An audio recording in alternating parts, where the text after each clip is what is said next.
Hi hello నమస్తే welcome back పూర్ని YouTube express. ఈరోజైతే చాలా సింపుల్ కర్రీ పొట్లకాయ కూర.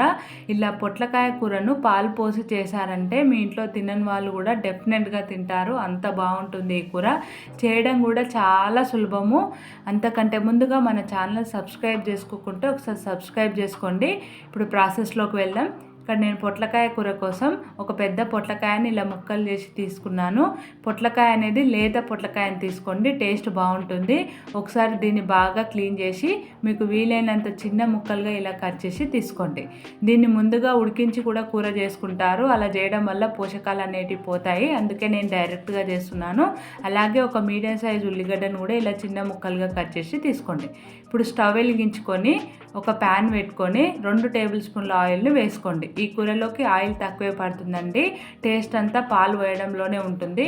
ఇప్పుడు అందులోకి 1 టేబుల్ స్పూన్ పోపు దినుసులు, 4-5 ఎండుమిర్చి, కొద్దిగా కరివేపాకు వేసుకొని కొద్దిగా ఫ్రై అయ్యాక 1/2 టేబుల్ స్పూన్ పసుపు వేసుకొని ఒకసారి కలిపి దీంట్లోకి మనం కట్ చేసి పెట్టుకున్న ఉల్లిగడ్డ ముక్కల్ని వేసుకొని ఉల్లిగడ్డ ముక్కలు సాఫ్ట్గా ఫ్రై అయ్యేంత వరకు ఫ్రై చేసుకోండి. చూడండి, ఉల్లిగడ్డ ముక్కలు అనేది బాగా సాఫ్ట్గా ఫ్రై అయిపోయాయి కదా.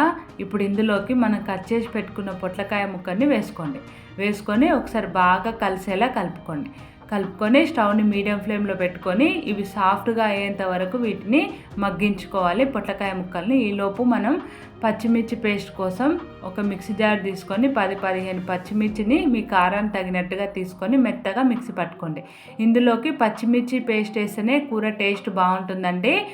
కారం పొడి కంటే పచ్చిమిర్చి పేస్ట్ బాగుంటుంది. ఇప్పుడు మన పొట్లకాయ ముక్కలు ఎంతవరకు ఫ్రై అయ్యాయో చూద్దాం. చూడండి, ఇంకా సాఫ్ట్గా ఫ్రై అవ్వాలి పొట్లకాయ ముక్కలు అనేది. ఒకసారి బాగా మళ్ళీ మధ్యలో కలుపుతూ సాఫ్ట్గా ఫ్రై అయ్యేంత వరకు ఫ్రై చేసుకోవాలి. ఫ్రై అయిపోయాయి కదా. ఇప్పుడు ఇందులోకి మనం మిక్సీ పట్టి పెట్టుకున్నాం కదా పచ్చిమిర్చి పేస్ట్ని, అది ఇందులోకి వేసుకోండి. అలాగే ఇందులోకి మీ రుచికి తగినంత ఉప్పు వేసుకోండి. అలాగే 1 టేబుల్ స్పూన్ ధనియాల పొడి వేసుకొని మొత్తం ఒకసారి కలుపుకొని స్టవ్ని మీడియం ఫ్లేమ్లోనే పెట్టుకొని 2 నిమిషాలు దీన్ని మగ్గించుకోండి. ఆలోపు ఉప్పు కారం అనేది ముక్కలకు బాగా పడుతుంది. 2 నిమిషాల తర్వాత ఇందులోకి 1 కప్పు పాలను వేసుకోండి. కాచి చల్లార్చిన పాలు ఇవి.